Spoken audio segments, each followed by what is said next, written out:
Video बघितल्यानंतर ना like आणि सबस्क्राईब करायला पैसे नाहीत लागत, तर प्लीज लाईक आणि सबस्क्राईब करत जावा। तर आज मस्त अशी चवळीची रस्सा भाजी बनवणार आहे।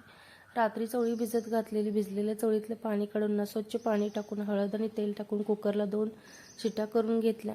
त्याच्यानंतर टोमॅटो, कांदा आणि कोथिंबीर चिरून घेतलं। 2 शिट्यामध्ये ना एकदम छान अशी चवळी शिजलेली। कढईमध्ये तेल गरम केलं, जिरं, मोहरी, कढीपत्ता तडका टाकला, बारीक चिरलेला कांदा थोडासा गुलाबी होईपर्यंत परतून घेतलेला। इथं मी वाटणामध्ये ना खोबरं, अद्रक, लसूण, कोथिंबीर आणि जिऱ्याचं वाटण करून घेतलेलं ते 1 चमच टाकलं। टोमॅटो आणि सगळे मसाले टाकले, हळद, लाल तिखट, धनिया पावडर वरतून थोडीशी कोथिंबीर टाकली। सगळं व्यवस्थित मिक्स करून घेतलं आणि तेल सुटेपर्यंत ना मसाला भाजून घेतला। तेल सुटल्यानंतर शिजलेली चवळी टाकली आणि थोडंसं वरतून आणि पाणी टाकलं रस्सा बनवण्यासाठी। नमक टाकायचं आणि उकळी आल्यानंतर ना वरतून किचन किंग मसाला टाकला आणि छान अशी 2 मिनिटं उकळी येऊन दिली। वरतून शिजल्यानंतर ना कोथिंबीर टाकली। तर कशी वाटली रेसिपी? आवडली असेल तर लाईक, शेअर आणि सबस्क्राईब करा।